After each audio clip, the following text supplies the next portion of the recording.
Hey guppies, I'm going to read today chapter 16 of Charlotte's Web. I hope you're doing well. It's called Off to the Fair. The night before the county fair, everybody went to bed early. Fern and Avery were in bed by 8. Avery lay dreaming that the Ferris wheel had stopped and that he was in the top car. Fern lay dreaming that she was getting sick in the swings. Lurvy was in bed by 8:30. He lay dreaming that he was throwing baseballs at a cloth cat and winning a genuine Navajo blanket. Mr. and Mrs. Zuckerman were in bed by 9. Mrs. Zuckerman lay dreaming about a deep freeze unit. Mr. Zuckerman lay dreaming about Wilbur. He dreamt that Wilbur had grown until he was 116 feet long and 92 feet high, and that he had won all the prizes at the fair and was covered with blue ribbons, and even had a blue ribbon tied to the end of his tail. Here's the picture of Mr. Zuckerman's dream. Look how big Wilbur is. That's funny. There's the tents down there for the fair, and there's Wilbur. Excuse me. Down in the barn cellar, the animals too went to sleep early, all except Charlotte. Tomorrow would be fair day. Every creature planned to get up early to see Wilbur off on his great adventure. When morning came, everybody got up at daylight. The day was hot. Up the road at the Arable's house, Fern lugged a pail of hot water to her room and took a sponge bath. Then she put on her prettiest dress because she knew she would see boys at the fair. Mrs. Arable scrubbed the back of Avery's neck and wet his hair and parted it, and brushed it down hard until it stuck to the top of his head, all but about 6 hairs that stood straight up. Avery put on clean underwear, clean blue jeans, and a clean shirt. Mr. Arable dressed, ate breakfast, and then went out and polished his truck. He had offered to drive everybody to the fair, including Wilbur. Bright and early, Lurvy put clean straw in Wilbur's crate and lifted it into the pig pen. The crate was green. In gold letters, it said Zuckerman's Famous Pig. There's the words right there, really big. Charlotte had her web looking fine for the occasion. Wilbur ate his breakfast slowly. He tried to look radiant without getting food in his ears. Excuse me.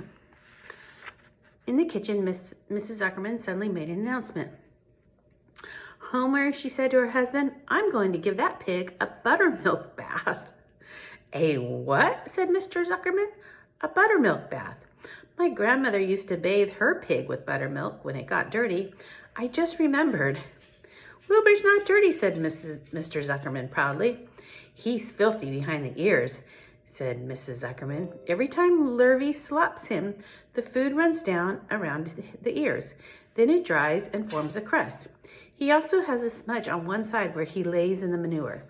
He lays in clean straw, corrected Mr. Zuckerman. Well, he's dirty and he's going to have a bath. Mr. Zuckerman sat down weakly and ate a donut. His wife went to the woodshed. When she returned, she wore rubber boots and an old raincoat. And she carried a bucket of buttermilk and a small wooden paddle. How strange to be bathed in buttermilk. Edith, you're crazy, mumbled Zuckerman. But she paid no attention to him. Together they walked to the pig pen. Mrs. Zuckerman wasted no time. She climbed in with Wilbur and went to work. Dipping her paddle in the buttermilk, she rubbed him all over. The geese gathered around to see the fun, and so did the sheep and lambs. Even Templeton poked his head out cautiously to watch Wilbur get a buttermilk bath. Charlotte got so interested, she lowered herself on a dragline so she could see better. Wilbur stood still and closed his eyes. He could feel the buttermilk trickling down his sides. He opened his mouth and some buttermilk ran in. It was delicious. He felt radiant and happy. When Miss Zuckerman got through and rubbed him dry, he was the cleanest, prettiest pig you ever saw. There he is. There's Mrs. Zuckerman bathing Wilbur with the pail of buttermilk and Mr. Zuckerman. And right here you can see Charlotte. She came down to see it too.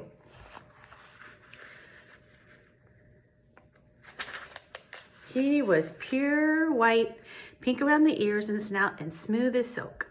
The Zuckermans went up to change into their best clothes. Lurvy went to shave and put on his plaid shirt and his purple necktie. The animals were left to themselves in the barn. The 7 goslings paraded round and round their mother. Please, please, please take us to the fair, begged a gosling. Then all 7 began teasing to go. Please, please, please, please, please, please. They made quite a racket. Children, snapped the goose, we're staying quietly, idly at home. Only Wilbur, Ilbur is going to the fair. Just then Charlotte interrupted. I shall go too, she said softly. I have decided to go with Wilbur. He may need me. We can't tell what may happen at the fairgrounds. Somebody's got to go along who knows how to write. And I think Templeton better come too. I might need somebody to run errands and do general work. I'm staying right here, grumbled the rat. I haven't the slightest interest in fairs. That's because you've never been to one, remarked the old sheep. A fair is a rat's paradise. Everybody spills food at the fair. A rat can creep around late at night and have a feast. In the horse barn, you will find oats that the trotters and pacers have spilled. In the trampled grass of the infield, you will find old discarded lunch boxes containing the foul remains of peanut butter sandwiches, hard-boiled eggs, cracker crumbs, bits of donuts, and particles of cheese. In the hard-packed dirt of the midway, after the glaring lights are out and people have gone home to bed, you will find a veritable treasure of popcorn fragments, frozen custard drippings, candied apple abandoned by tired children, sugar fluff crystals, I think that's cotton candy, salted almonds, popsicles, partially gnawed ice cream cones, and the wooden sticks of lollipops. Everywhere is loot for a rat, in tents and booths and hay lofts. Why, a fair has enough disgusting leftover food to satisfy a whole army of rats. Templeton's eyes were blazing. Is this true, he asked? Is this appetizing yarn of yours true? I like high living, and what you say tempts me. It is true, said the old sheep. Go to the fair, Templeton. You will find that the conditions at the fair will surpass your wildest dreams. Buckets with sour mash sticking to them, tin cans containing particles of tuna fish, greasy paper bags stuffed with rotten... That's enough, cried Templeton. Don't tell me any more. I'm going. Good, said Charlotte, winking at the old sheep. Now then, there is no time to be lost. Excuse me.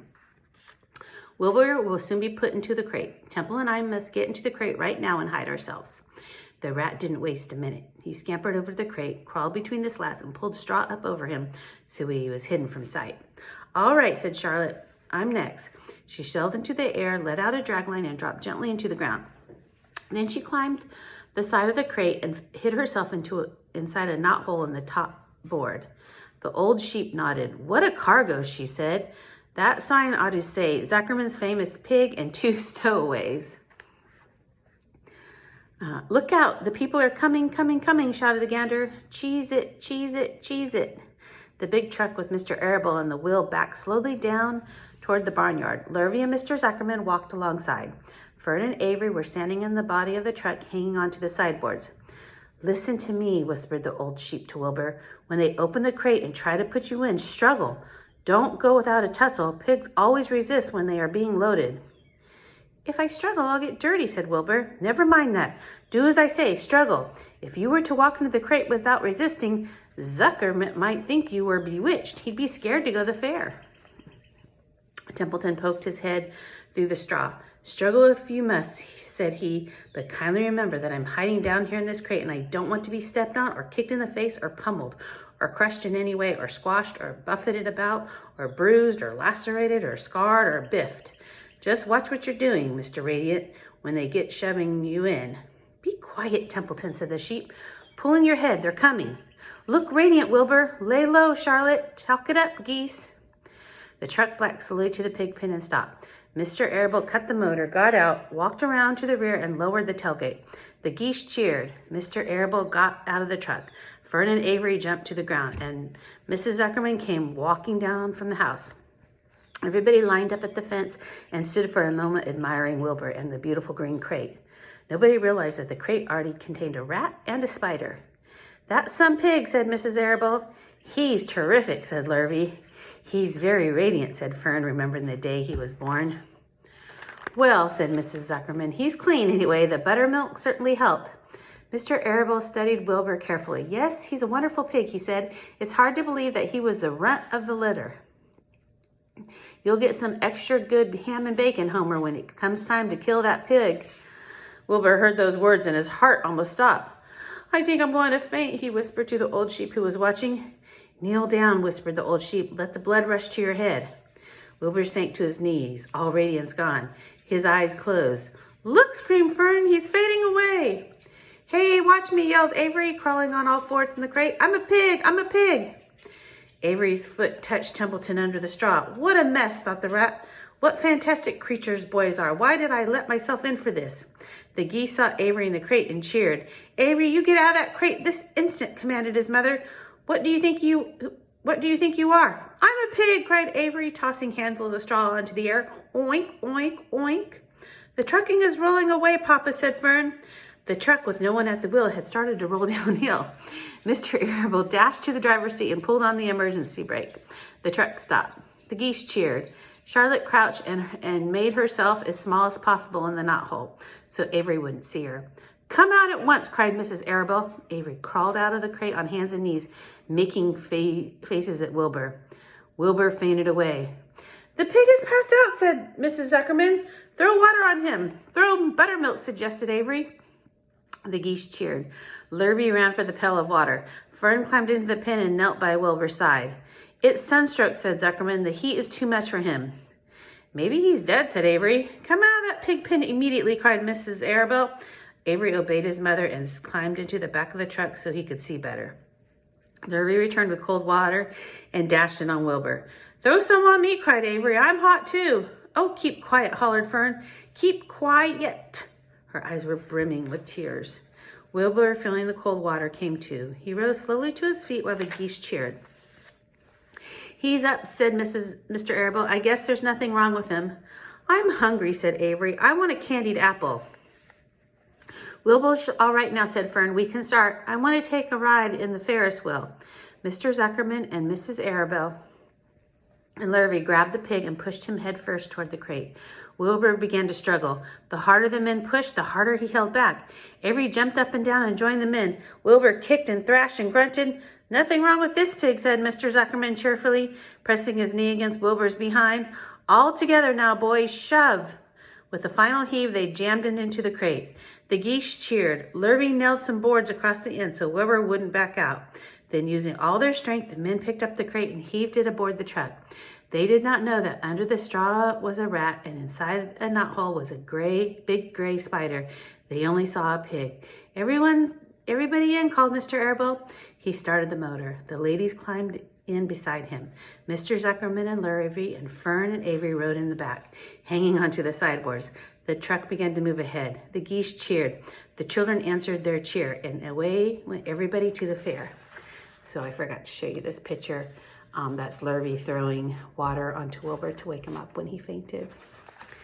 All right, that was Guppies. That was chapter 16. I hope you enjoyed it. Next time we'll read chapter 17. It's called Uncle. I hope you're doing well. I really miss you. Have a good day. Bye, Guppies.